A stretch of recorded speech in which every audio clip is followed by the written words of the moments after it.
Welcome. Let's get this started.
Welcome.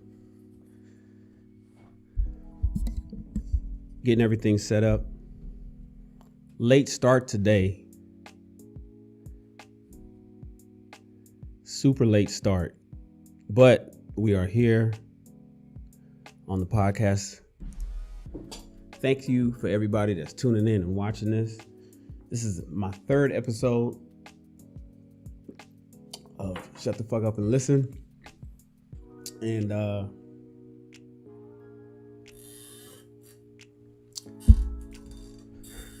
we're shooting tonight at 6:30.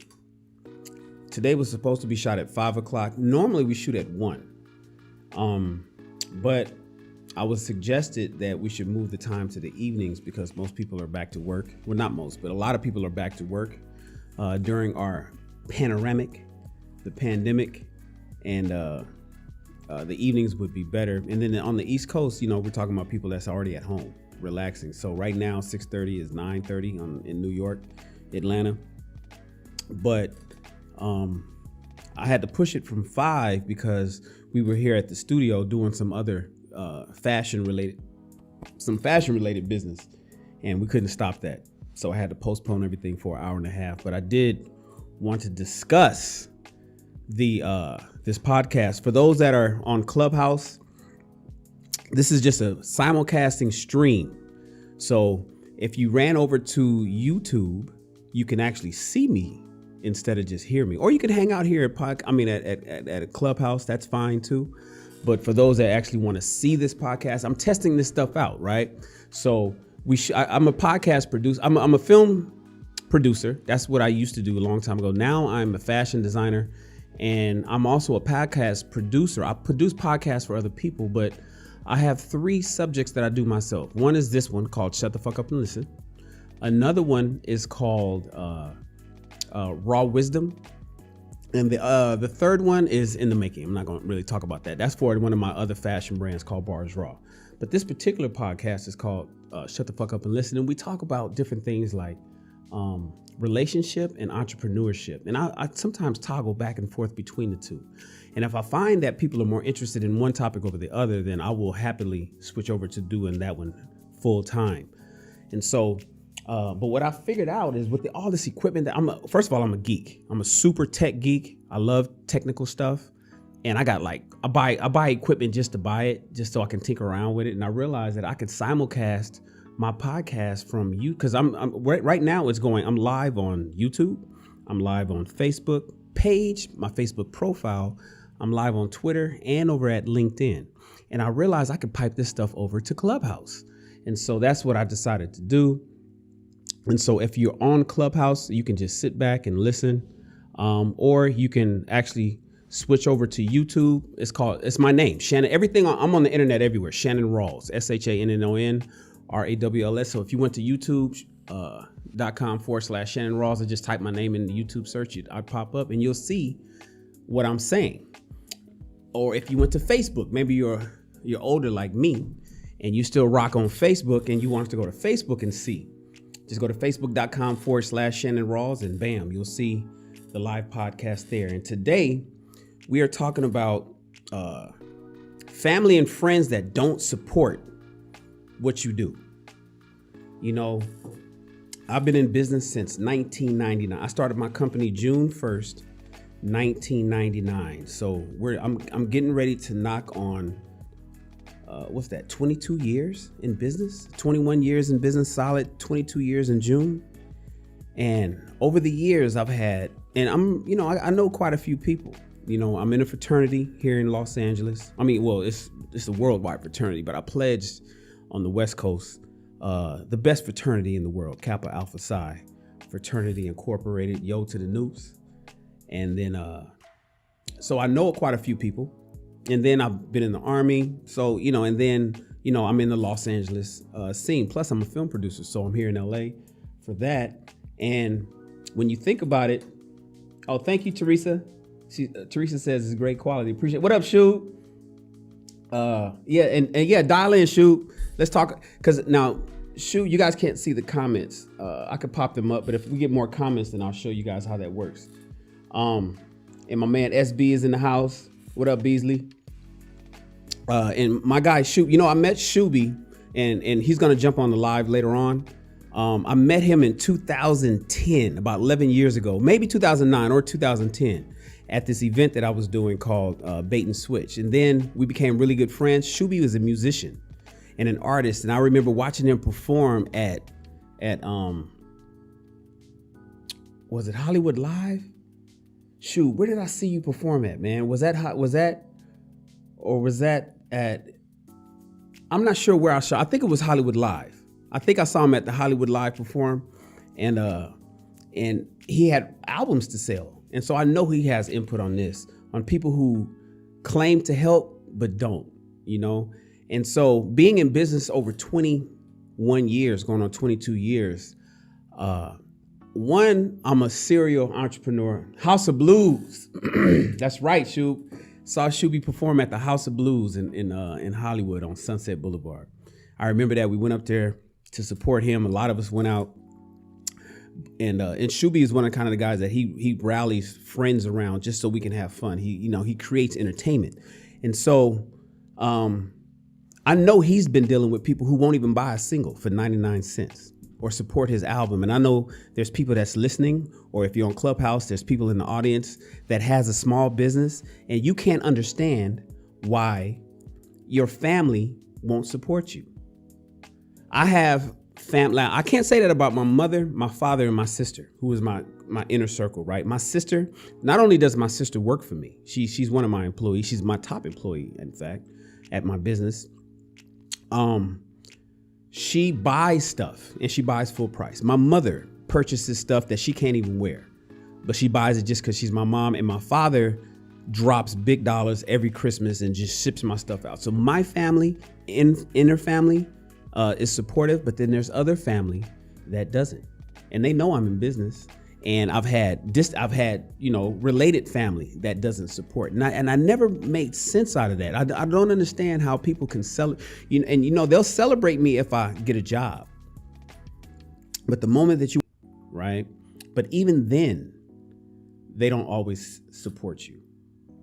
You got those people that always got the hand out. They want to support you as long as if you, like, say for instance you sell a product, say you sell police is moving. Say you sell candles, or, say you have a small boutique, and you have people that, that you feel that can help you support the business or promote you. They always say, well, what you got for me? Let me have something for free. They don't go anywhere else to ask for anything for free, but they come to you for the same. They got the handout. Hey, you got anything that I can have? Or they'll see you drop something new. And then, of course, they want it, but they won't actually put their credit card in and buy it from you. That makes no sense to me. And I was hoping that we can have a little dialogue about that. If anybody wants to call in, you guys can. All you got to do is go to I don't even know the name of my website. Is it? It's in the description. Hold on, let me pull it up for those that want to call in. Let's see.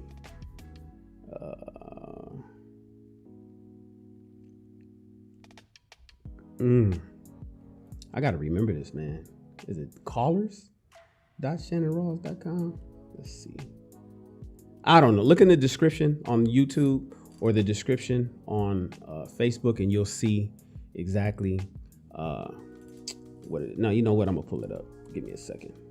We're not gonna do that today. Let's see. Give me 2 seconds. Scrolling down. It is guests. I got to remember that, man. Guests.shannonross.com. That'll take you straight to the dial in, and then you can jump online. So you could jump on the call if you want to go live with me. We could talk about it. So there is people who act like they're supportive, but they aren't. So let's talk about the family aspect of it. Now, in the description, you'll see that I said there's people who want you to do better, just not better than them. And that's an important thing to discuss. Hold on one second.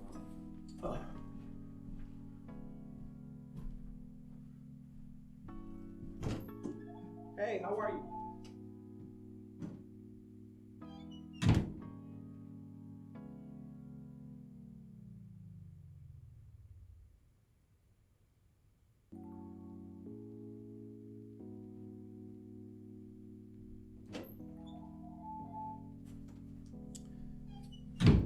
So you got people who want you to do well, just not better than them.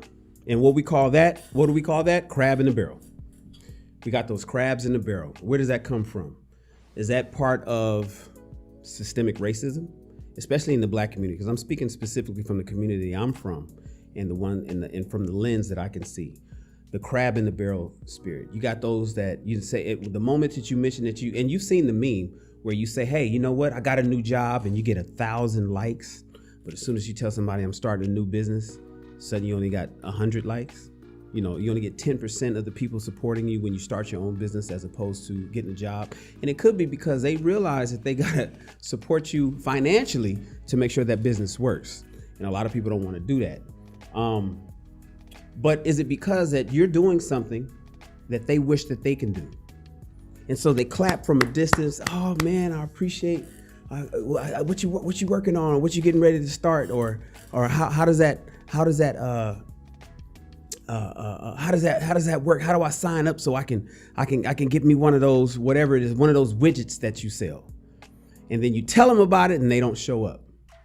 You know, whenever my friends do something new, like I have friends that are authors. Whenever they write a new, whether I'm going to read the book or not, when they release the book, I want to buy one.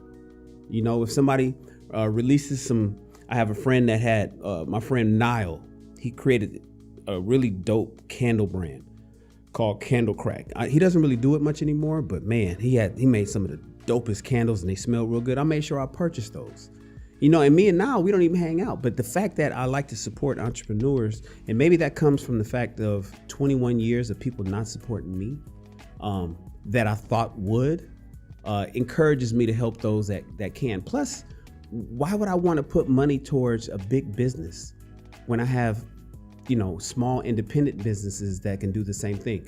In the fashion groups that I do on Clubhouse, I've mentioned this many times. I told them, I said, I want to replace my entire closet with all independent designers. I want to replace my entire closet with independent designers. I want to get rid of everything from the big name brands, all my Gucci, all that. Well, I don't rock Gucci no more anyway, because you know how that, you know what we do with that. And I'm not one of the ones that's talking about cancel something and we don't keep it canceled. So I don't really rock with Gucci on that tip. But all the big stuff, like stuff that I got from Macy's, stuff I picked up from Nordstrom's, everything all the way down to footwear. I'm still rocking my Nikes because they make my feet feel good when I work out. But all of my t-shirts, all of my hoodies, all of my jeans, all of my suits, everything that I own, I want to have within 1 year. I want to have from an independent fashion designer. And the reason why is because what difference does it make? If I can purchase something from Target that's made by Target, or, if you go to Macy's men's, you'll see that brand called INC. It's called Inc. You do realize that's a Macy's own brand. That's just Macy's making their own stuff. A lot of companies do that. No different than Craftsman for Sears, so instead of buying that stuff, why don't I just support independent fashion designers? Why don't I just have a closet full of independent fashion design items? In fact, think about your closet right now. Think about everything that you're wearing right now. Think about all the clothes that's folded in your drawers. Think about all the items that's hanging on hangers in your closet.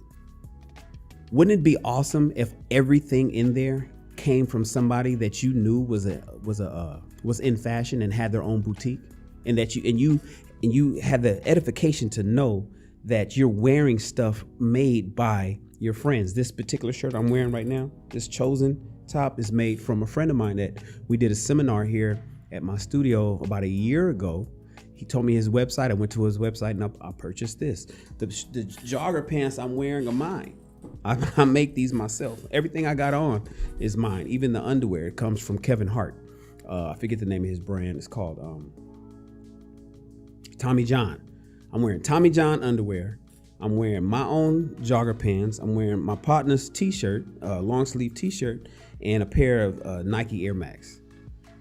So imagine your closet being replaced with all that stuff that you have with independent fashion design. That is you supporting people from a distance, because you're going to spend the money anyway.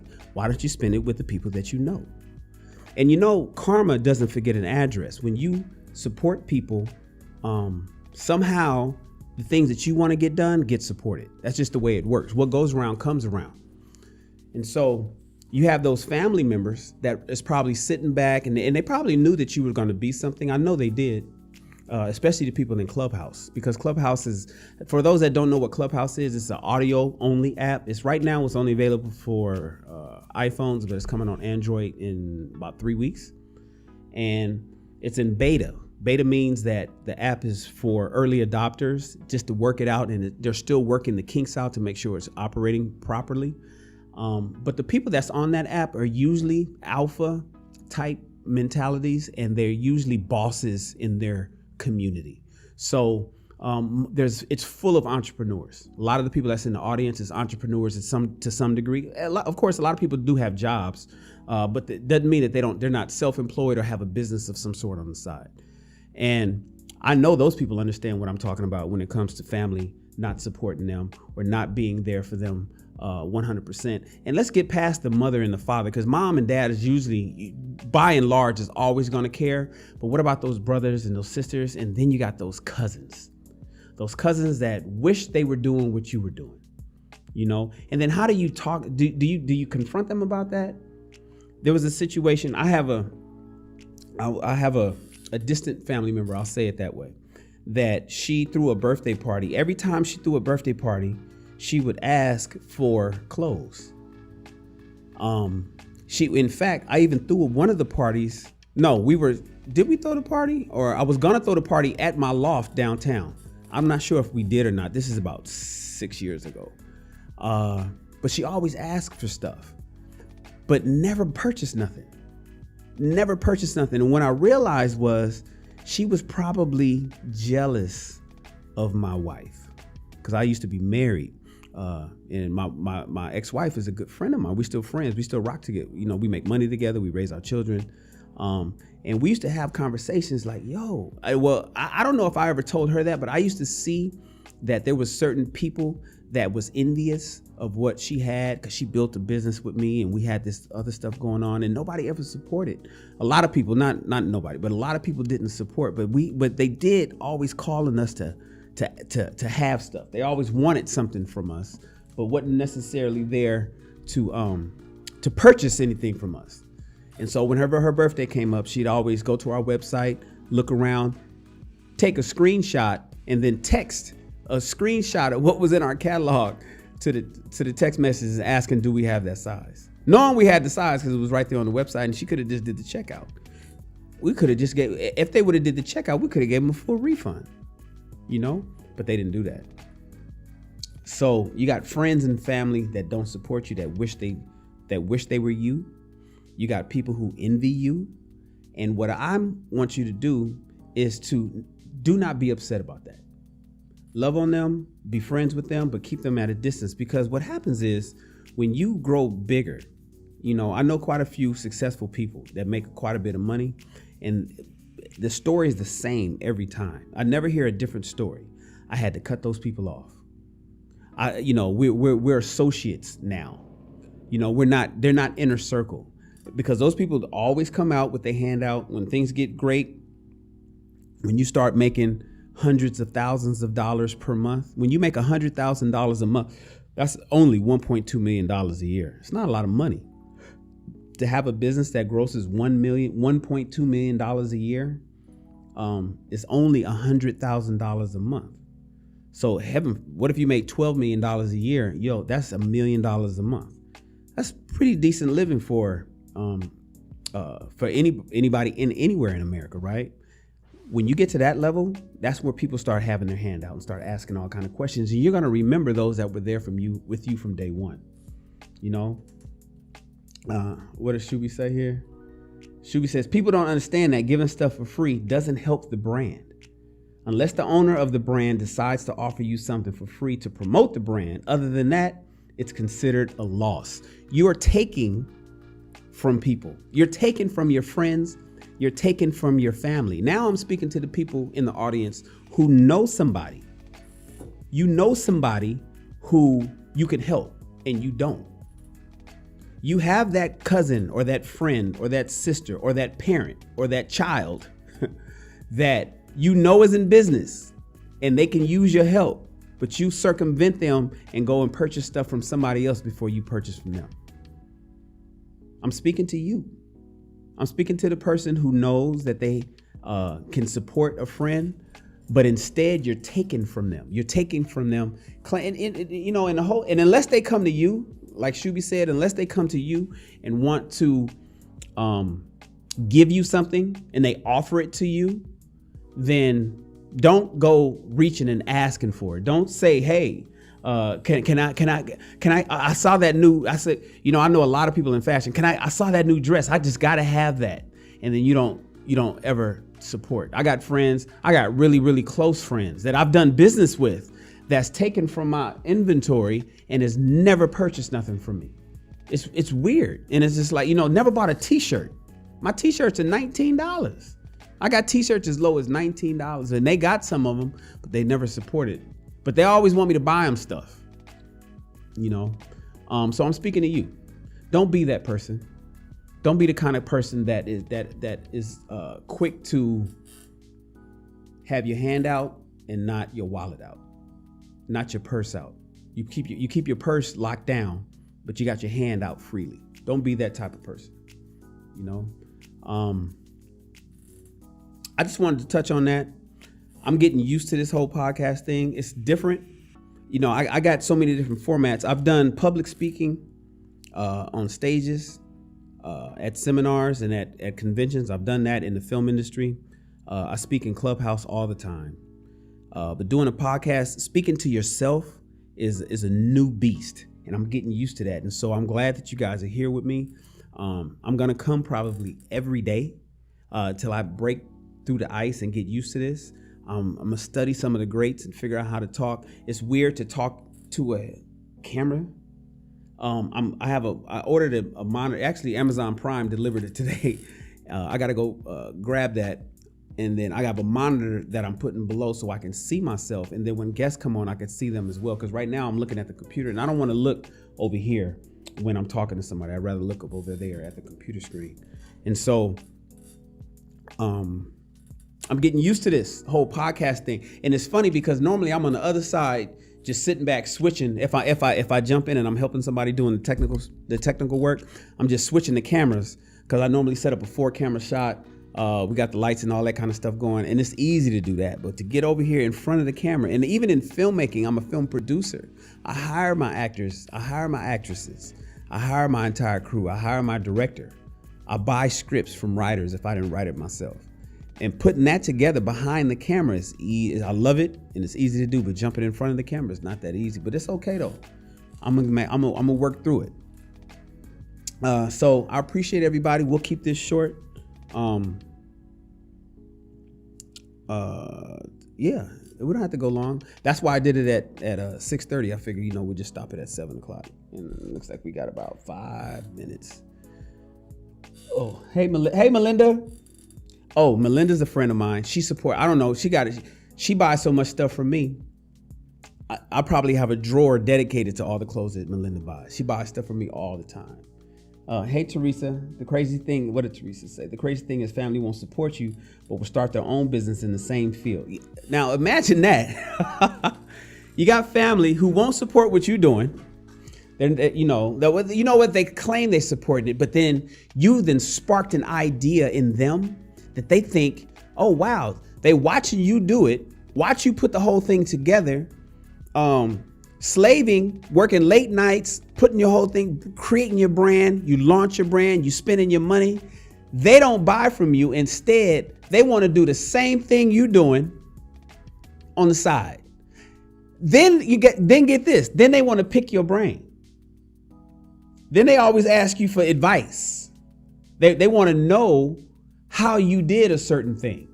Instead of coming on, I remember when I was at a church, I used to go to a church, Power Love Christian Fellowship, back in the day, about 15 years ago. And the church had a nonprofit component called Hope. It was Hope for Life. It was helping our people excel for life. It's a great foundation. And I realized there were people that was working at the church that wanted to create their own 501c3 foundation, doing the same thing that Hope for Life was doing. And I used to talk to my pastor. I was like, why are they starting their own foundation down the street instead of putting their time in on this foundation that's already established, knowing that we need help? And the reason why is because people just want to be, I don't know if it's necessarily they want to compete with you, but they certainly want to be the boss. They want to have their name at the top. They want to be the executive director. They don't want to be the chief operating officer. They want to be the chief executive officer. They want something about that founder title that resonates with people, that they won't jump in on something that somebody else is already doing because I guess they feel that their vision is going to be different, but the vision is not really different. It's just, it's the same script, different cast. It's the same thing. And so, like my girl Teresa said, people will start that family, your cousin, your sister will start the same damn business that you doing. Give it a different name and then come and ask you how to make it, what they need to do to get it going. As opposed to partnering with you and making it grow. I tell people all the time, you can make $100,000. No, I tell them $1 million now. You can make $1 million by yourself. You can make $3 million with a partner.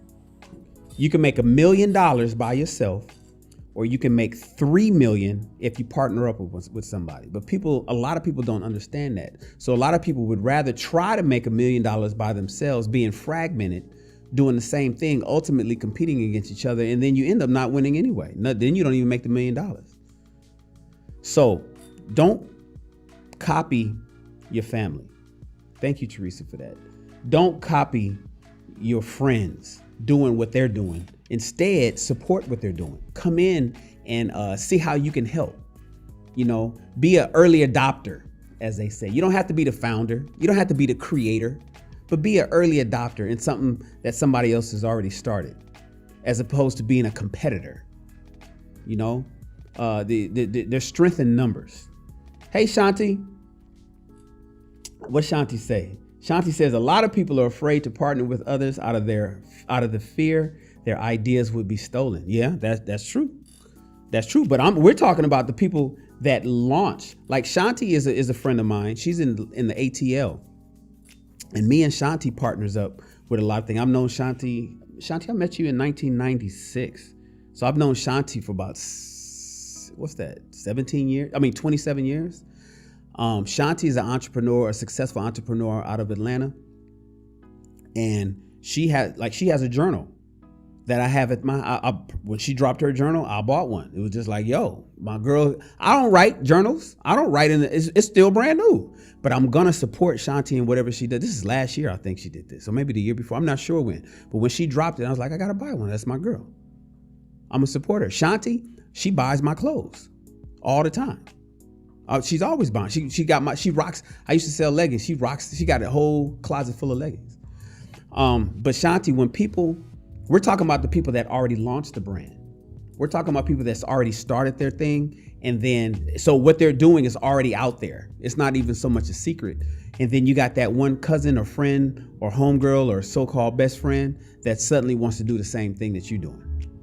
That's what we're talking about. That's what Teresa was explaining about people that want to jump in and do what you're already doing. Hey, Christine. Oh, my friend, I need to turn on the chat so you all can see this. Let me see. It's not going to show the old chat, but it'll show the new ones. So if anybody types anything right now, they'll pop up.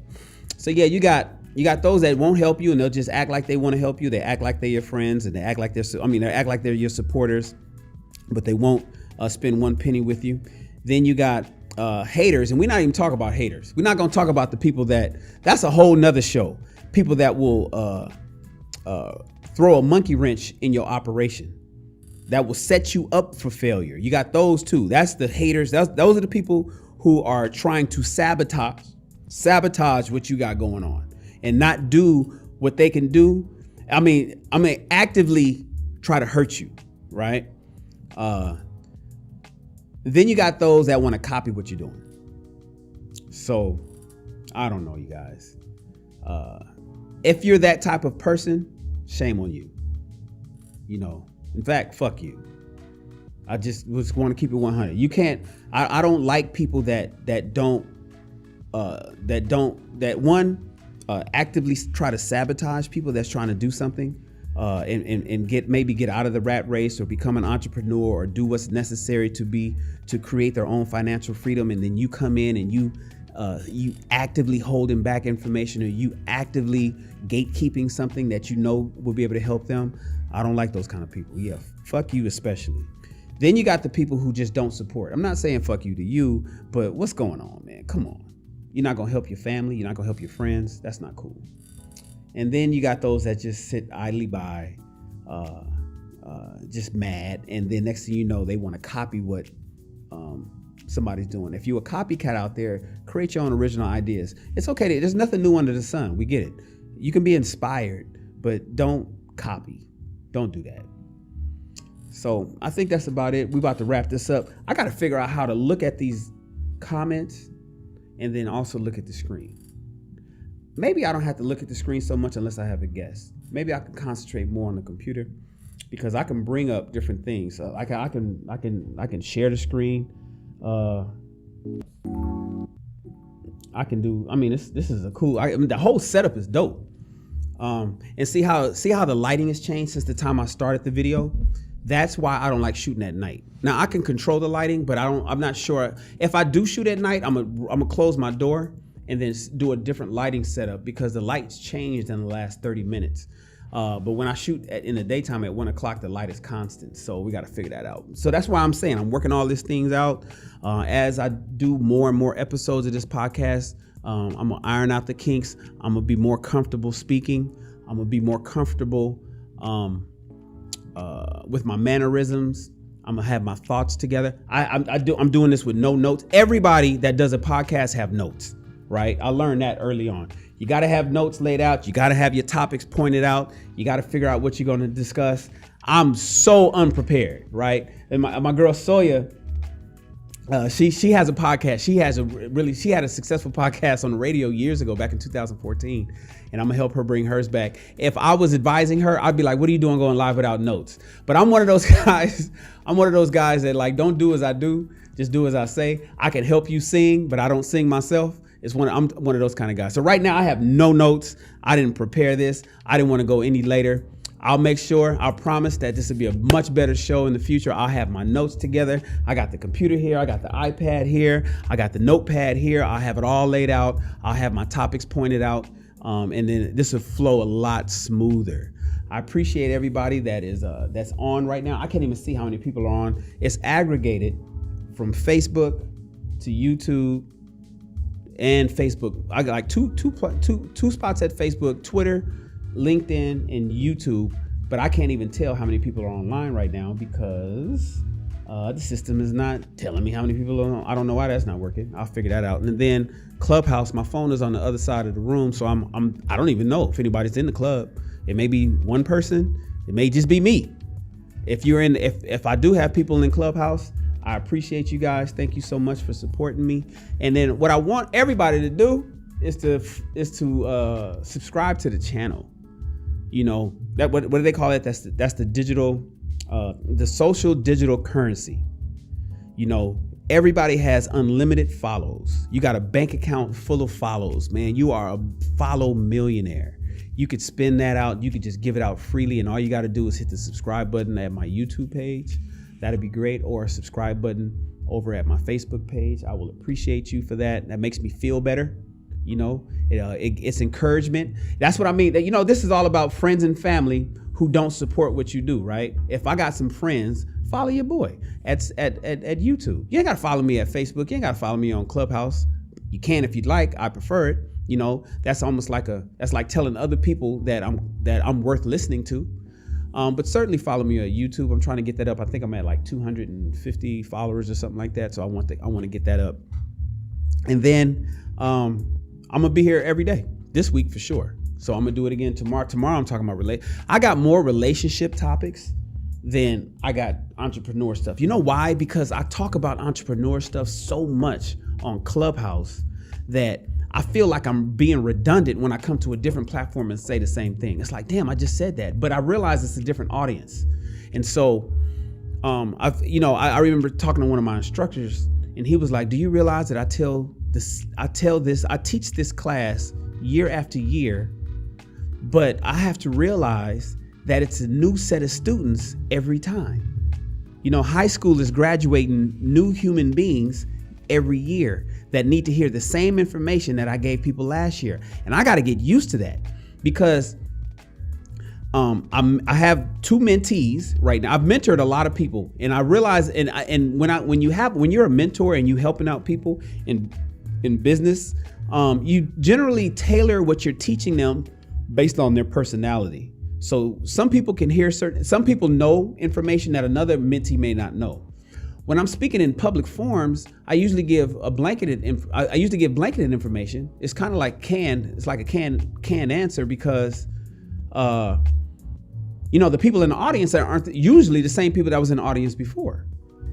But I got to get used to that because when I'm on Clubhouse, I'm giving a lot of entrepreneur stuff, specifically in the realm in the field of fashion.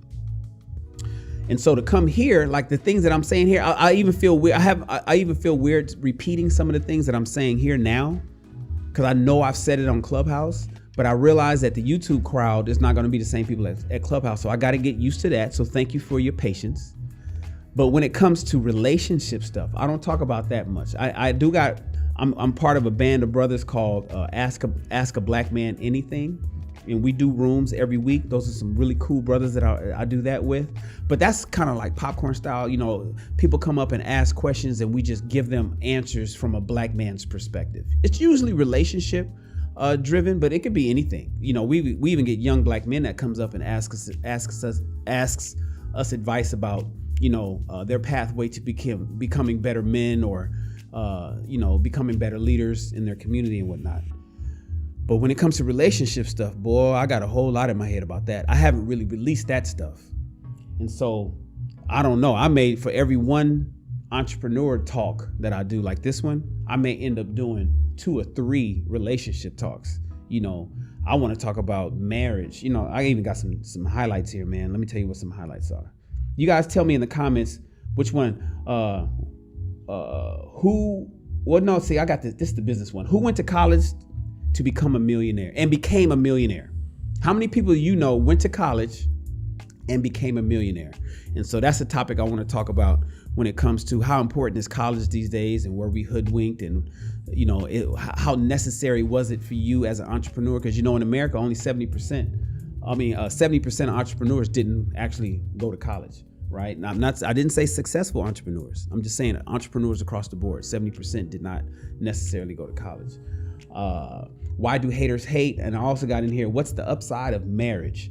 And then, the new term, high value man, a HVM, and then the Henry. That's from Kevin Samuels, which is a high earner, not rich yet. That's what a Henry is. And then you have the, what's the other one?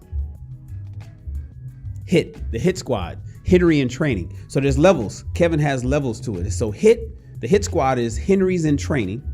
Henrys are high earners, but not rich yet. And then you got the high value man who is not just about money, but other things. But I wanted to talk about those things because I know those are trigger words for a lot of people, especially particularly women. And so those are topics that we want to talk about. Then we want to talk about, we got from side chicks to older men dating younger women to, should you be friends with your ex? I was talking to one of my business partners today, Courtney. We were talking about friends with benefits and catching feelings. It's all kind of, I got a lot of topics on that. So if you guys like to hear those kind of topics, then I'm not going to be so weird as I am tonight in speaking, because those are going to be great. Plus, I know a lot of you guys are going to chime in on that. So I'm going to go ahead and check out. It's 1911 right now. I use military time, and 1911 is for the Nupes. I appreciate everybody for joining in. I'm gonna go back and read the comments. I hate that I'm not looking at them. I'm figuring this format out. I got the monitor coming, so I'm gonna have a huge screen. That monitor, I may set up 2 separate monitors, so I have one for comments and one for the program, and I don't know. And I'm gonna have all that shit set up, so all I gotta do is come in here and hit one button and everything just fires up, because I ain't tearing up and tearing down nothing. I appreciate you guys. Thank you so much. Again, follow me at Clubhouse. Follow me on Facebook, and please subscribe to me on YouTube as I break the ice and learn how to get this whole podcast thing going on. I'm very vulnerable, and it's not, a lot of the people that do podcasts don't do live.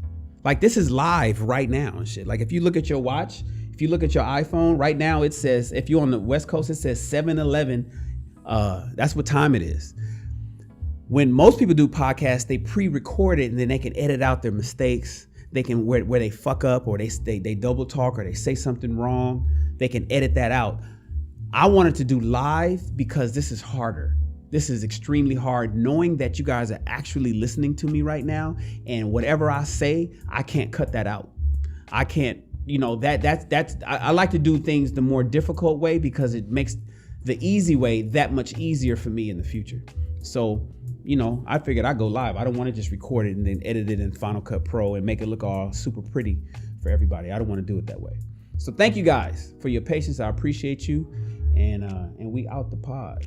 I'll see you tomorrow. Follow me on Instagram. You'll get the notification on what time tomorrow. I'm not sure if I'm gonna do it this late, but I might, because if I do a whole new lighting setup, the lighting is gonna be perfect in here. And then maybe I'll do it in the evening after I get all my work done, because doing it during the middle of the day was a problem, because my employees are walking back and they're distracting, and I don't want to see them walking back and forth doing their work. All right, you guys, love you, and I'll talk to you soon, and we out.